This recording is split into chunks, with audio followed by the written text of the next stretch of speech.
Om Namo Bhagavate Vasudevaya. Om Namo Bhagavate Vasudevaya. This morning we are reading from Srimad Bhagavatam, Canto 11, Chapter 5, Text 14. Ye twa anevam vido santanaha sabda sadabhimaninaha pashundriyanti vrishabdaha pretya kadanti te chatan. Translation and purport by the disciples of His Divine Grace, A.C. Bhaktivedanta Swami Srila Prabhupada. Those sinful persons who are ignorant of actual religious principles, yet consider themselves to be completely pious without compunction, commit violence against innocent animals who are fully trusting in them. In their next lives, such sinful persons will be eaten by the same creatures they have killed in this world. Purport. In this verse, we can see the great discrepancies in those persons who do not surrender to the Supreme Personality of Godhead and His law. As stated in Bhagavatam, Hara Vabhaktasya Kuto Mahad Gunaha. Those who do not accept the supremacy of the Supreme Lord gradually become infected with the most sinful propensities that bring, in their turn, terrible suffering upon the non-devotees. In the Western countries such as America, many people proudly proclaim themselves to be most pious religionists and sometimes even prophets or representatives of God. Boasting of their religiosity, such foolish people experience no fear or doubt in cruelly slaughtering innumerable animals in slaughterhouses or on hunting trips for their whimsical sense gratification. In the state of Mississippi, there are sometimes pig-killing festivals in which entire families enjoy watching a pig cruelly butchered before their eyes. Similarly, a former president of the United States from Texas did not consider any social occasion complete without the slaughtering of a cow. Such persons mistakenly consider themselves to be perfectly observing the laws of God, and due to such arrogant foolishness, lose all touch with reality. When a man is raising an animal for slaughter, he feeds the animal nicely and encourages it to grow fat. Thus, the animal gradually accepts its would-be killer as protector and master. When the master finally approaches the helpless animal with a sharp knife or gun, the animal thinks, "Oh, my master is joking with me." Only at the last minute does the animal understand that the so-called master is death personified. It is clearly stated in Vedic literature that cruel masters who kill innocent animals will undoubtedly be killed in the next life by a similar process. Mamsa bhaktyasi mercha yasya mamsam idami aham etan mamasya mamastvam pravadanti manishanaha. That creature whose flesh I am eating here and now will consume me in the next life. Thus, meat is called mamsa, as described by the learned authorities. In Srimad Bhagavatam, this grisly fate of animal killers is described by Narada Muni to praying King Pachinabhari, who was excessively killing animals in so-called sacrifices. Bobo Prajapate Rajan, Pashun Pasya Tvayadavare, Samjana Pitan Jiva Sangan, Nirgrihena Sahasraha, Ete Twam Samprikatashante, Samaranto Vaishasam Tava, Samar E Patam Aya Kutaish, Chindanti Utita Manayavaha. O ruler of the citizens, my dear king, please see in the sky those animals which you have sacrificed without compassion and without mercy in the sacrificial arena. All these animals are awaiting your death so that they can avenge the injuries you have inflicted upon them. After you die, they will angrily pierce your body with iron horns. Bhagavatam 4:25, text 7 through 8. Such punishment of animal killers may take place under the jurisdiction of Yamaraj on the planet of the Lord of Death. In other words, one who kills an animal or who eats meat undoubtedly acquires a debt to the living entity who has contributed to his body for satisfaction of the meat eater. The meat eater must pay his debt by contributing his own body to be consumed in the next life. Such payment of one's debt by offering one's own body to be eaten is confirmed in the Vedic literature. Nama Om Vishnu Padaya Krishna Prastaya Bhutale Srimate Bhaktivedanta Swaminiti Namane Namaste Saraswati Devi Gaurvani Pracharine Nirvishesha Shunyavadi Pasachade Shatarine Jai Shri Krishna Chaitanya Prabhu Nityananda Shri Advaita Gadadara Shri Vasade Gaur Bhaktavrindam Hare Krishna, Krishna Krishna, Hare Hare, Hare Rama, Rama Rama, Hare Hare. Vanchakalpatrubhyascha, Kripa Sindhu Bhayevacha, Patitanam Pavanebhyo Vaishnavebhyo Namo Namaha. Thank you so much for giving me an opportunity to speak on this verse of Srimad Bhagavatam. Before I dive into the points I want to highlight, I would like to ask you all for your blessings that I may speak on behalf of the wisdom coming from Srila Prabhupada and his disciples in a way that sparks insight and nourishment for your spiritual journey. As I read today's verse, I couldn't help but feel the heaviness of the topic. My sensitive nature really struggles with hearing these gory details about the karmic reactions and animal killing. And yet, it is also my sensitive nature which allowed me to dive deeper into my own ignorance, see my wayward actions, and choose to offer compassion to that blind ignorance. It is the mood of compassion I would like to highlight today. I deeply appreciated Anuttama Das offering the flip side of the coin of our regulative principles, because when we hear what we shouldn't do, shame invariably has a chance to enter. But each regulative principle offers an opportunity to see what we can cultivate within our hearts, behaviors, and actions. The regulative principle of Ahimsa, or nonviolence, is rooted in offering compassion to all living beings. And this is where I would like to focus. We will journey into the Chaitanya Charitamrita to hear a story of a hunter's deep transformation. I will highlight Prabhupada's arrival in Pennsylvania and his compassionate care of his disciples who were invariably caught in the grips of Western culture. And we will enter into Krishna's pastimes to highlight the way Krishna himself compassionately corrected the Brahmanas who remained covered by ignorance and perfectionism. Before I dive into the pastimes, I do simply want to mention that I'm grateful I was met with those who understood the societal conditioning. They were able to offer compassion and tolerance while gently guiding me towards waking up to my own cognitive dissonance, rooted in loving my pets while also eating meat. If it weren't for their compassionate and patient approach, I might have resisted upgrading my choices. There is a particular story in Chaitanya Charitamrita which speaks of this conditioned upbringing and the compassionate way Narada Muni offers wisdom to transform a hunter's heart. Let's dive into how Narada Muni supported this hunter's advancement. This pastime comes from Chaitanya Charitamrita, Madhya Lila 24, text 229 through 284.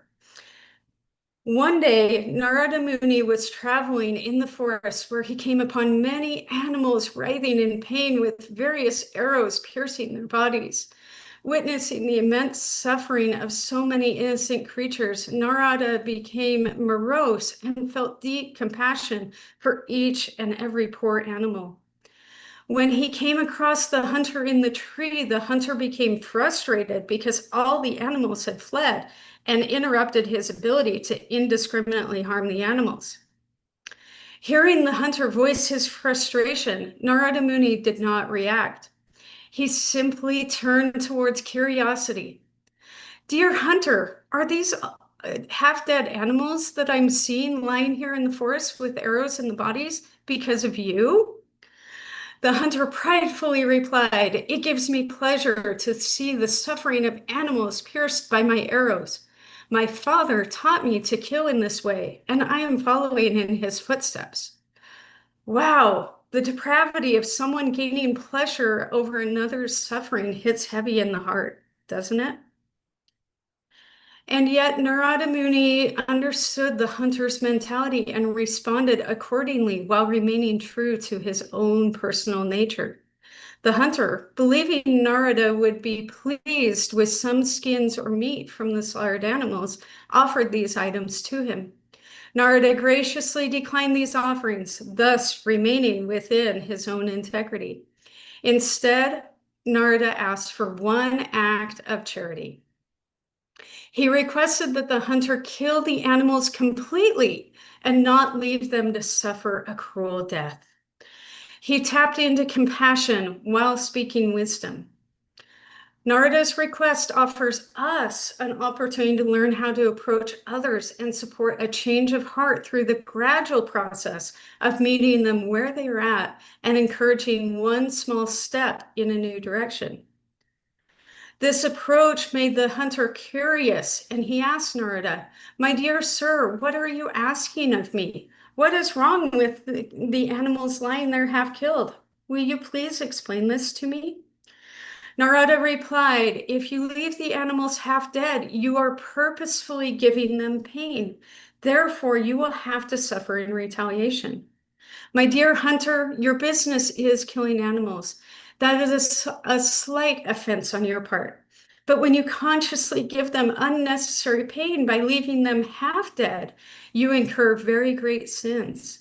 All the animals that you have killed and put through unnecessary pain will kill you, one after the other, in your next life and in life after life." Narada Muni highlighted the unnecessary pain more than the killing itself, knowing that this person was trained to be a hunter. He simply wanted to open the door for new thinking to enter and clear the conditioning brought about by his upbringing. Now, can you imagine how this would have gone had Narada Muni witnessed this unnecessary harm and allowed himself to react through anger or rage? His words would have likely had the opposite effect of creating defensiveness within the hunter. But by becoming curious, he opened the door to conversation, allowing the hunter to also tap into his own curiosity. As they continued to discuss and Narada Muni offered further wisdom to the hunter's heart started to transform and he was able to see his wayward actions. Ultimately, Narada educated the hunter that by adopting a non-violent lifestyle, all his needs would be met. The hunter ultimately agreed to breaking his own bow and charting a new path rooted in heart-centered faith and devotion. A few years down the road, Narada Muni returned to that hunter. The hunter, with a transformed heart, apologized to Narada for not falling to the ground and paying his obeisances because there were too many ants scurrying on the ground at their feet, and the hunter wasn't about to harm a single one. Wow, what a fantastic transformation of heart. This is the power held in offering compassionate witnessing and guidance to others. I have been the gracious recipient of this kind of witnessing and guidance in so many ways, and I am ever grateful for the opportunity to pay this kindness forward to those who come into my life.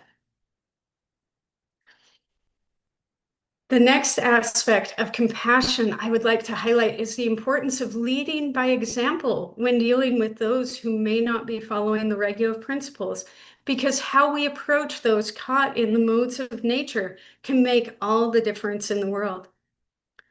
Srila Prabhupada comes to mind in this regard. At the home he was welcomed into in Butler, Pennsylvania, he entered into the heart of Western culture, where meat was a staple in the refrigerator. What was Prabhupada's response to witnessing this? In a room conversation in Vrindavan on September 5th, 1976, he said, "Here is meat. All right, what can be done? Hare Krishna."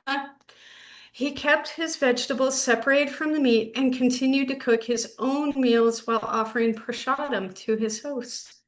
He understood the conditioning of his hosts and chose to lean into tolerance while offering an example of living a compassionate lifestyle through offering them his vegetarian cooking.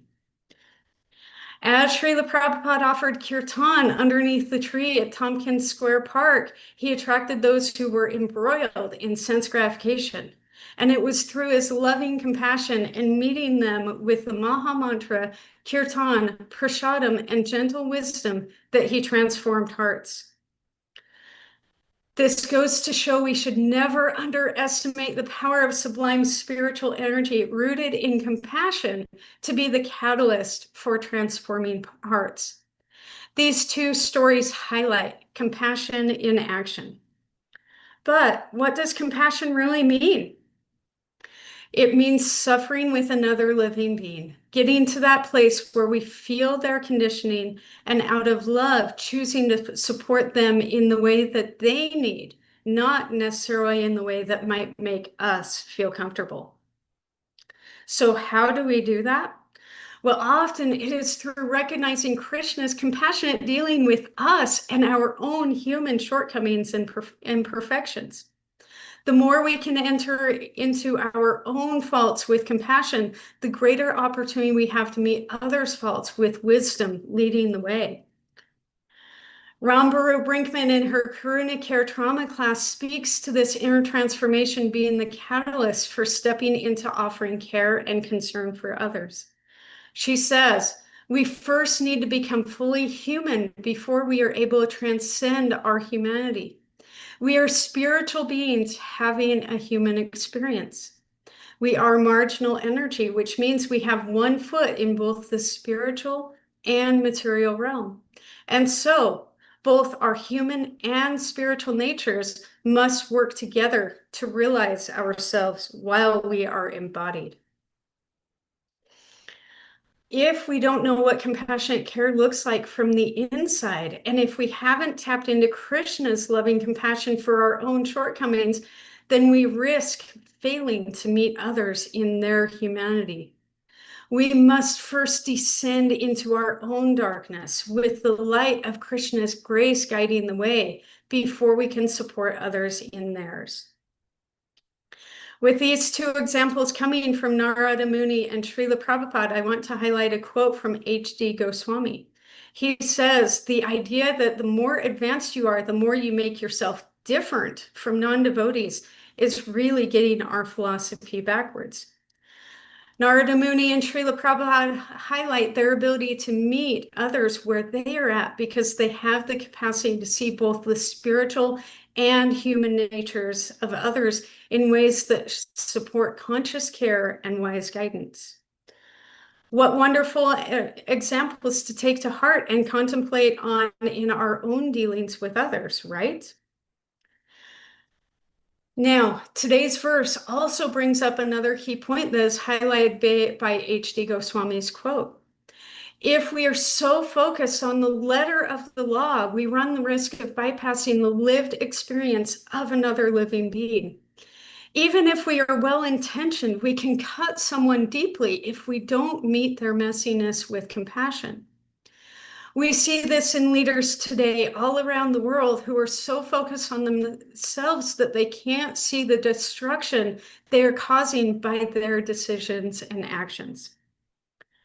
Keshava Swami spoke of the point of needing to ensure we are offering compassionate care to others. As he said, knowledge applied without compassion is no longer knowledge.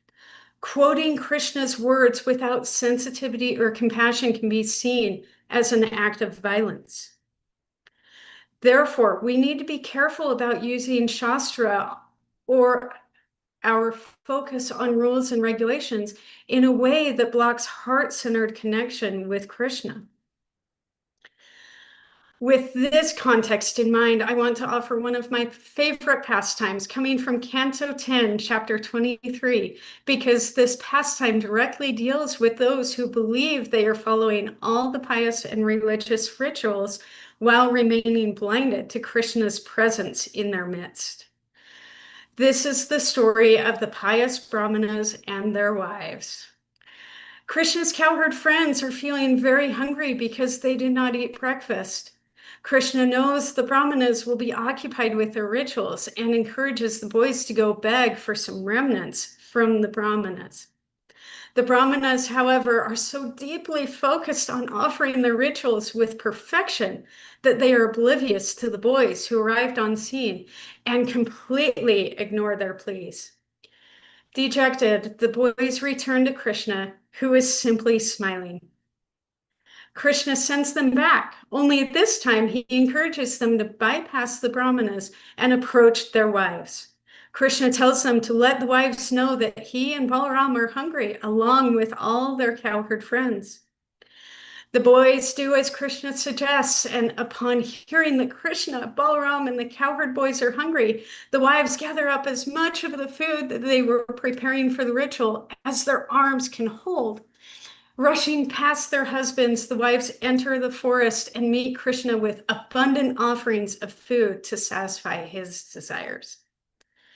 Seeing the commotion, the Brahmanas become curious and finally see how the devotion of their wives has attracted Krishna, while their focus on perfectionism caused them to be blind to Krishna's presence in their midst through his friends and messengers.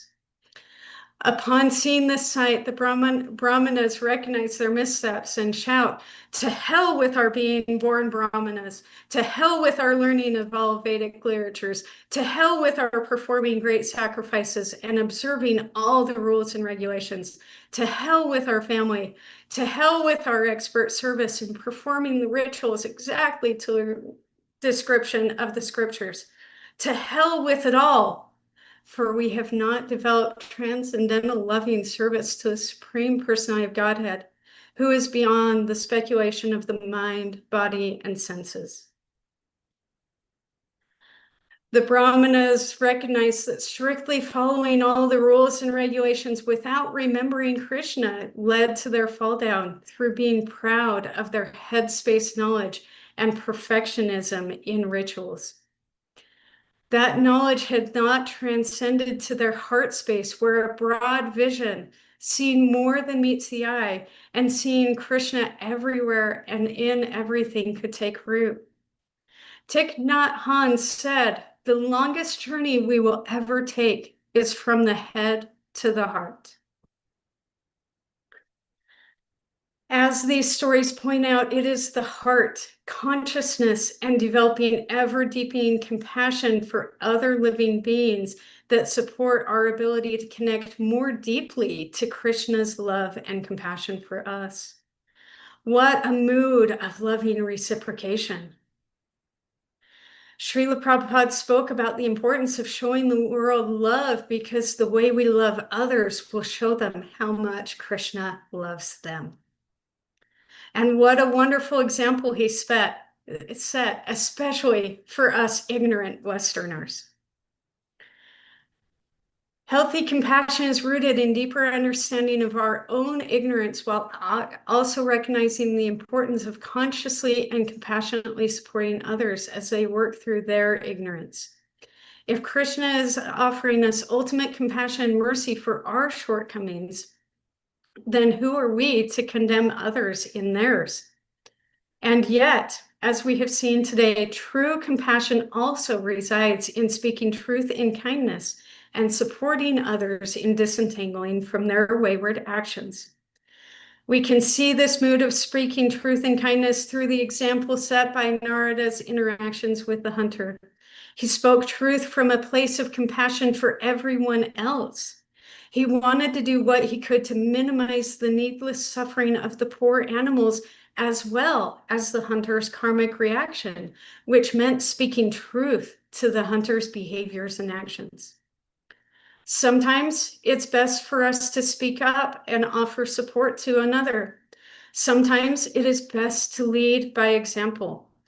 And sometimes the greatest lesson lies in witnessing others' pure, simple-hearted devotion that snaps us out of our blind performance.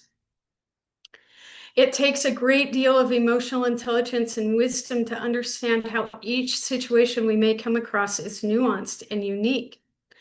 The key point that these examples offer, though, is the power held in stepping out of our own limited perspective and choosing to become curious about another's lived experience, seeking justice for the innocent, leading by example, and always remembering Krishna and never forgetting Krishna. In this vein, Rukmini Walker speaks about being an observer and getting a vantage perspective of each situation. Lean in and ask Krishna to show you the way, show you what you are not seeing. This observer's mood can be applied within our own shortcomings first, but also when we associate with others. What a wonderful prayer to round out this talk, right? Krishna, please help me see from your higher perspective. I offer my humble gratitude to Krishna, Srila Prabhupada, and all my gurus for lessons and wisdom that shine a light on my own shortcomings and help me enter into loving Krishna and offering compassion to all living beings. Thank you so much for giving me a chance to serve this morning. I open the floor to you to offer reflections, questions, or corrections as you see fit.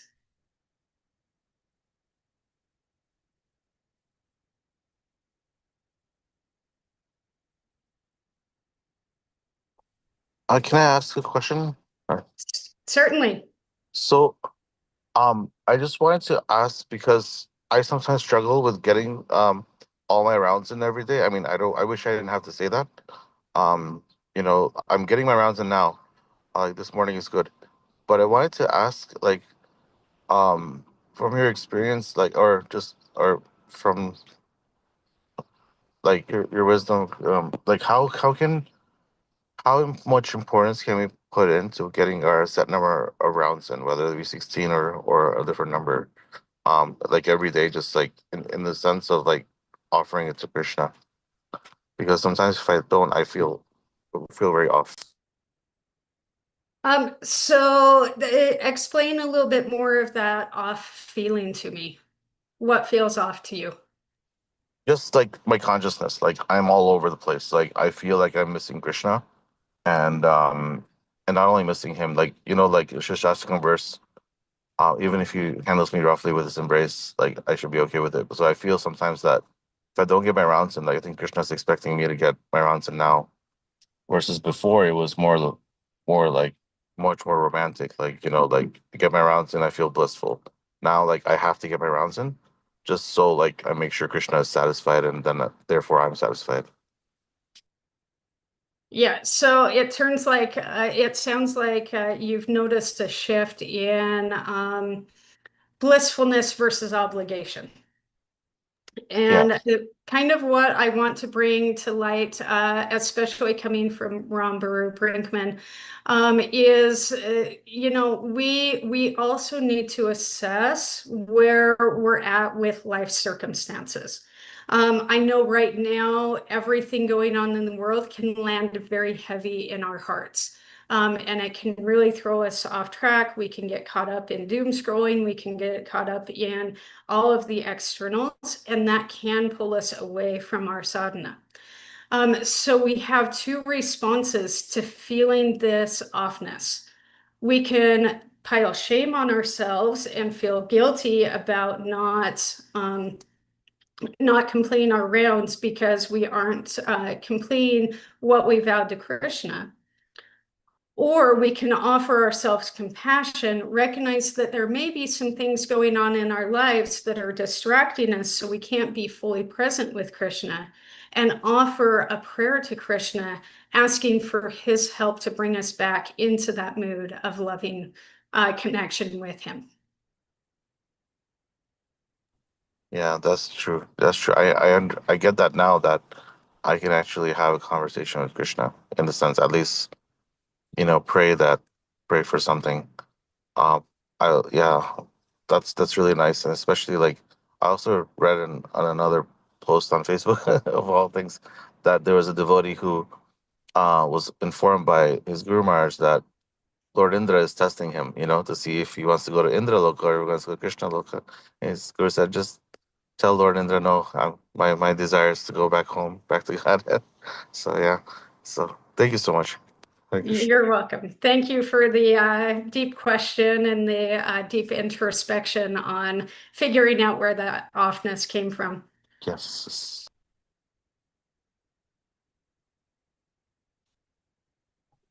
I had a childhood friend, and he had a pet rabbit. And we would all come to see the rabbit, to feed the rabbit and play with it. And then one time, Sasha, the friend, he comes up. We were playing outside, and he comes down and says, "They killed Larry, the rabbit, and they made me eat him." You know, and he was so devastated. His parents, said, "We have rabbit soup today." And he said, "I don't care about rabbit soup. Where's my rabbit? My rabbit is missing." And they said, "He's in the soup." And he was devastated. Yeah, the innocence of childhood being stripped away in an instant, right? Yeah. Yeah, and that just kind of that just tugs at the heartstrings. And to know that I was ignorant for so many years, Yeah. it really does tug at the heartstrings. Yeah. Jamuna Jai. Hare Krishna. Thank you as always for a wonderful, beautiful, joyous class. Thank you. I want to say something else, but I just remember when my nephew was about 6, he made that connection about what he's eating. And so my sister tried to trick him up. She goes, he knew what beef and pork and stuff was. She said, no, this is veal. And it's like, okay. And then he started to put his fork, and then we looked at my sister and said, but what is veal? And I was like, gotcha. Kids know, but I just remember, I was like, but don't try to trick me. But what I really wanted to say is a reflection of the appreciation of your point of like meeting people where they're at. And to not fall into the trap of fear and malice, which is just the deadly doom. And that, yeah, the Lives of Brahma story is one of the first stories I ever heard of Krishna consciousness. So it's ingrained in my head. We hear about in the nectar of instruction. They don't take rules too seriously, don't take them too whimsically. And in this case, we couldn't be, as you say, who are we? Who are we imperfect as we are to like play judge jury, So I really, really appreciate that. So thank you so much. Thank you for that reflection. Yeah, that particular pastime really hit close to home for me almost instantaneously. And kind of linking my Christianity background to that story. It's just like Jesus flipping over the tables in the temple when they were excessively slaughtering the animals and taking advantage of the Gentiles. And where did he go? He went to those that were oppressed and marginalized and offered loving care and compassion to them while also correcting the pride of the so-called religionists. And that story links so nicely to the story of Jesus that I was hooked instantaneously.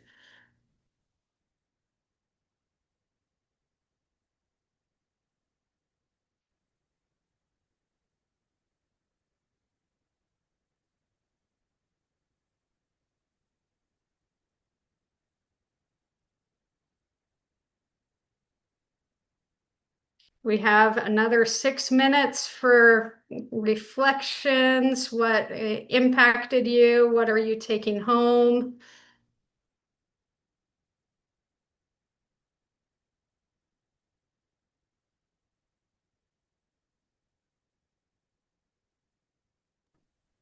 Uh, Back to the original, the subject about chanting and how one should feel.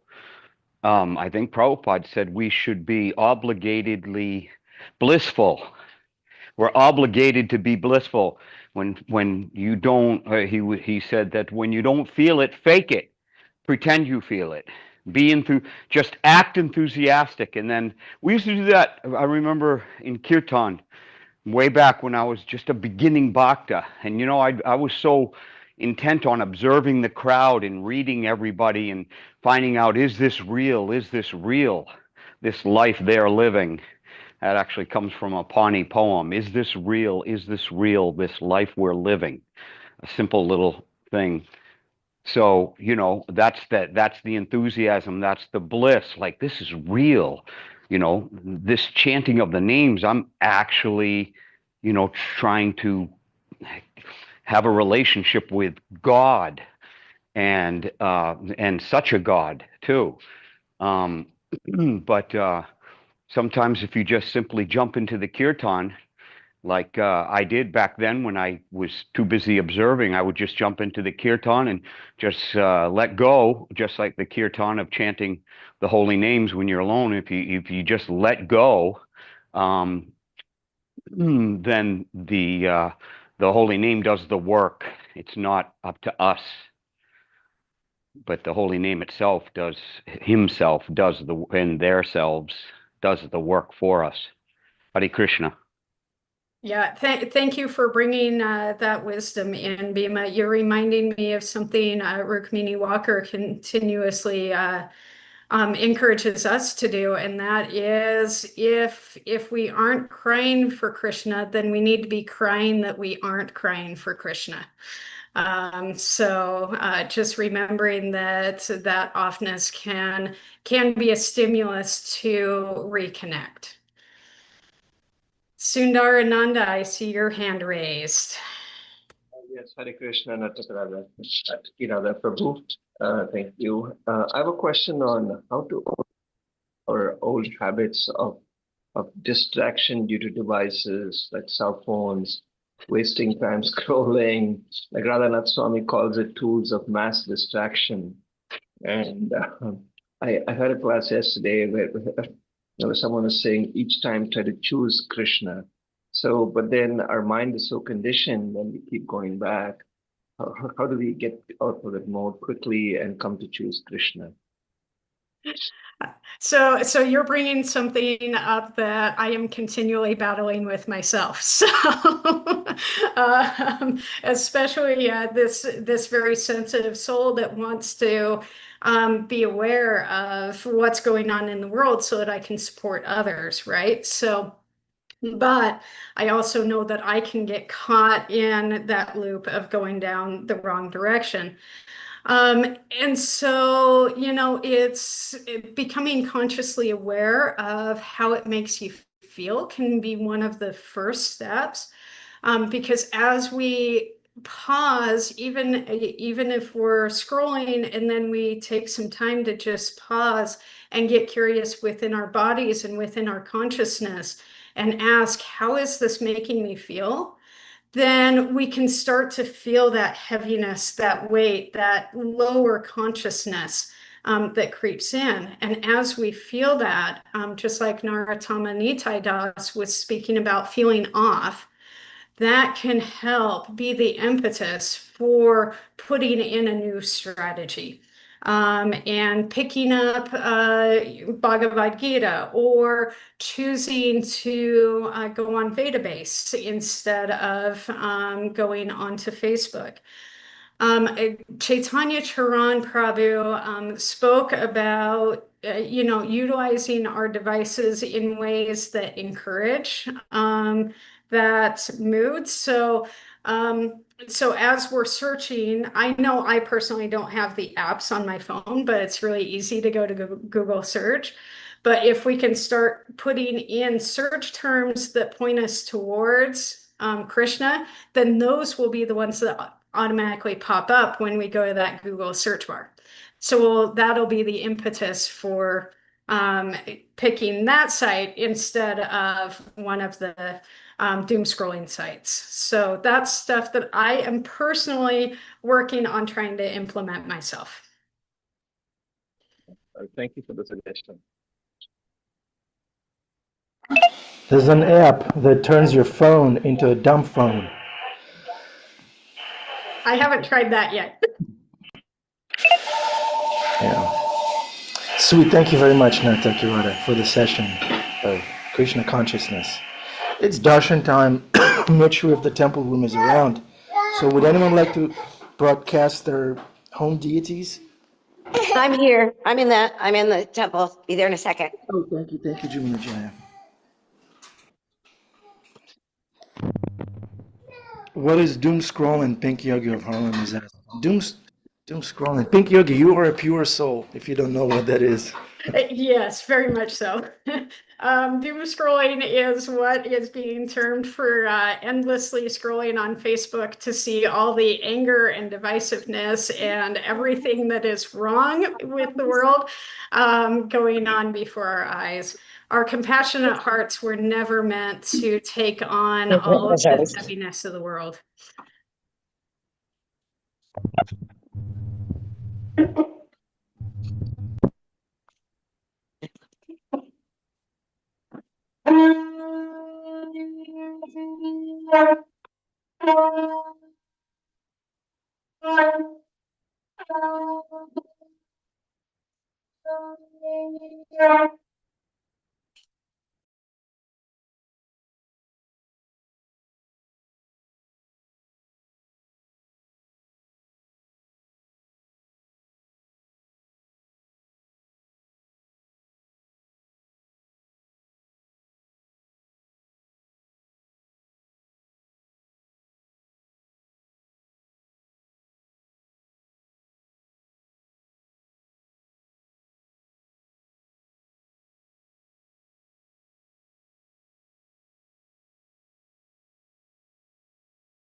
Jimmy Jaya, unmute yourself, please.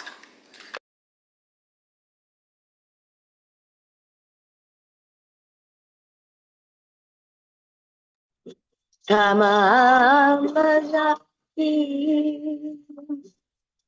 they come talk out of Indam Daya Dacha. Bhavatam Samasitam Purashudarata. Kanta Bako Tikamanya Ishesha Subha. Govindam Haribhusham Tamam Bhajani Govindam Haribhusham Tamam Bhajani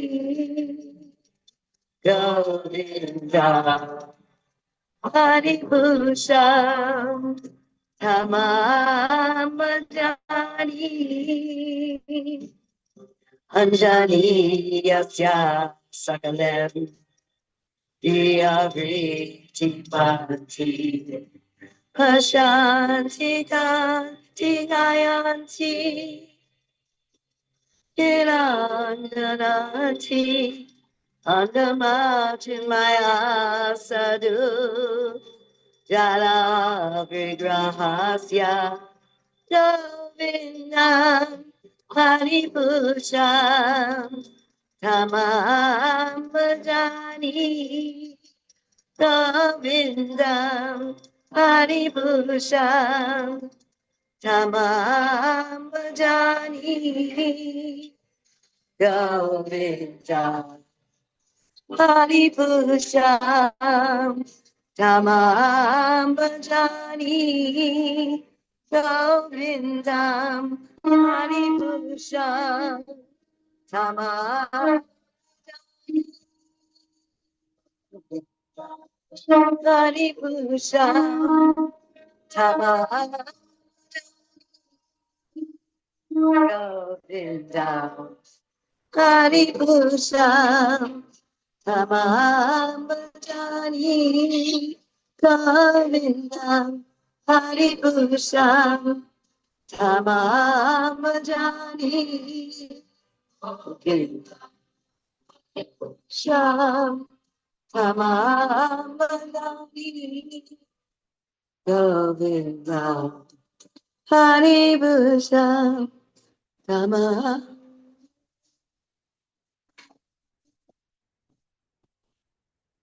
The lotus feet of our spiritual master is the only way by which we can obtain pure devotional service. I bow to his lotus feet with great awe and reverence. By his grace, one can cross the ocean of material suffering and attain the mercy of Krishna. My only wish is to have my consciousness purified by the words emanating from his lotus mouth. Attachment to his lotus feet is the perfection that fulfills all desires. He opens my darkened eyes and fills my heart with transcendental knowledge. He is my Lord, birth after birth. From him, ecstatic prema emanates. By him, ignorance is destroyed. The Vedic scriptures sing of his character. Our spiritual master is the ocean of mercy, the friend of the poor, the Lord and master of the devotees. Oh, master, be merciful unto us. Give us the shade of your lotus feet. Your fame is spread throughout the three worlds. We take shelter of your precious lotus feet. Srila Prabhupada. Jai. Temple Room Ki Jai, Jamuna Jaya, Devidasi Ki Jai. Thank you very much. Welcome to the Afterglow, dear devotees. Nartaki Radha, Devidasi, you have a few minutes to stay over time? Just a little bit? I do. Sweet. Dear devotees, do you have any questions, comments, testimonies? Pink Yogi says, thank you for the answer. Never heard of it. So now I ask, why would anyone do this doom scrolling thing? Yeah, why would anyone do that? Thank you for that follow-up question, because as I was partaking of darshan, the recognition came to me that these devices that we all have, they were developed and built by those that want to steal our attention. They were purposely developed, especially social media. Was purposely developed to mimic gambling and slot machines. And so the addictive nature of these devices cannot be understated. That's why we have to approach with compassion within ourselves and recognize that it takes a lot to break what society is trying to do to us. And forge a new path. It's not easy to go against the grain of society. But yeah, it's just something that our brains just automatically kind of get thrown into without our awareness. And often that doom scrolling turns into a point of being unconscious about what we are doing, right? And it pulls us into that mode of ignorance without us even realizing. Hey, it's a crazy amount of content that has been thrown in our face. And now we've got AI that is throwing who knows what at us. And me being a creative myself, and my dear god sister Damodar Priya, she and I have discussed that, our hearts are saddened because, those of us that are creative, our creative propensities are being hijacked by something that is slop. Or really, I like the term AI slop because it helps keep it in perspective for me. So. Yeah, thank you. I am switching to walkie-talkie. From now on. There Krishna, you go. rescue me, please. Lord Chaitanya, I need you. I went back to Etch-a-Sketch. And what were you sketching, Bhima? I was trying to get a peacock feather together, but I just having to kept lift up the Etch-a-Sketch and shake it and erase it. It's just my eternal quest to Etch-a-Sketch a peacock feather. Nice. If you're successful, you'll have to post it. It saved me like 2 hours of doom scrolling. So you can Etch-a-Sketch a peacock feather and think about where it comes from, or you can doom scroll. Yeah, That's some powerful stuff that's on So the internet now. We have to Right. be very careful. Our mind also ingests toxins. We also can take intoxication to our mind as well. And that really, the toxins do stick in the body with illness and with pain and with fatigue. So those toxins that you speak of are not just what we take through our mouths, but it's the environment and it's our mind toxins as well. Yeah, think about the term disease. It's actually, if you break it down, it's dis-ease. So Yeah. when you become ill at ease, tension and unhealthy stress, the cortisol levels and all those bad chemicals that the body produces for flight or fight. Of course, the whole world is in a flight or fight, but that's not. Someone told me, and it sort of unfortunately gave me a bit of peace. Was that we've always been at war. There's always been something like this going on, the struggle for power and control, and then the masses. The masses have to take it on the chin. So, yeah, just don't let us not participate in or become like that which we hate to see in others. Let us use what's going on in the world to turn inwards and reconnect with our eternal best friend and ever well-wisher. Thanks. Srila Prabhupada was right about it. Narottam Nitai Prabhu. yeah, I just wanted to say the word doom is like it's important, but it's also I wanted to say I listened to this app called Katamrita, and I hear Indu Doomer marriages just on it. And the reason I'm saying that is because I really like him. You know, the whole like so much Harinam here in Michigan, Detroit, and then I really like his lectures. He's very soft spoken, but very knowledgeable. So I just wanted to mention that, and also like one of my friends told me, devotee friends told me about how it's important to take some time to work on our health, our body, and stuff.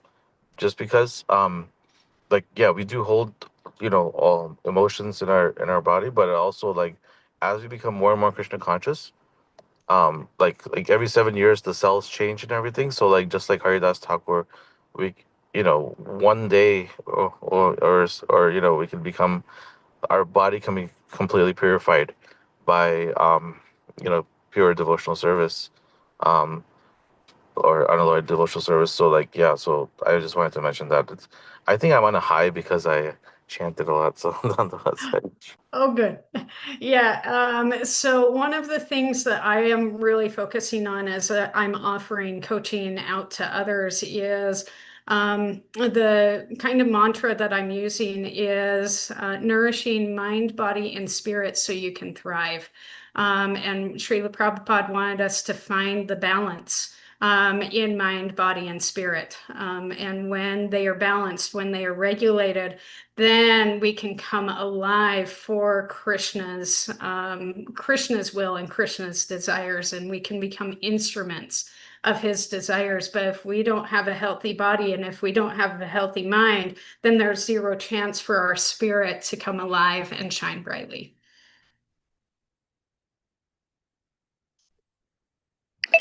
Bhima Prabhu, put on some tight pants and do some yoga to align your body. I think your spirit is ahead of your body sometimes. And sometimes that's the Anything to case appear too. more attractive in this world. I don't know, Bima, your yard and farm are definitely keeping you active enough, right? Yeah, thank Yeah, you. pair of overalls is the the handsomest thing going.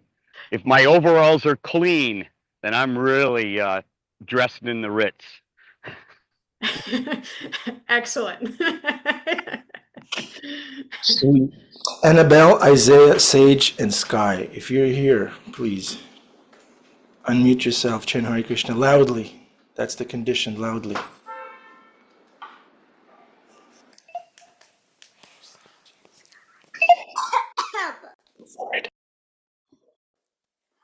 Hare Krishna, Hare Krishna, Krishna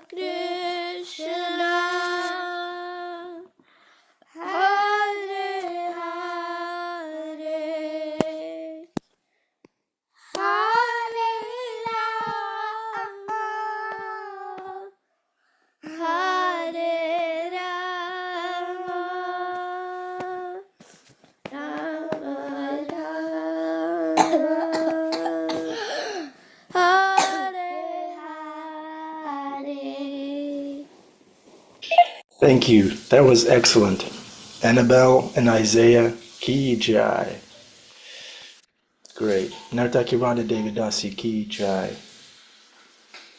All the devotees on this call, Ki Jai to you. Happy Saturday. We love you and we need you. Ram, say bye. Say bye to the devotees. Yeah, bye bye. Okay, Hare Krishna. Hare Krishna.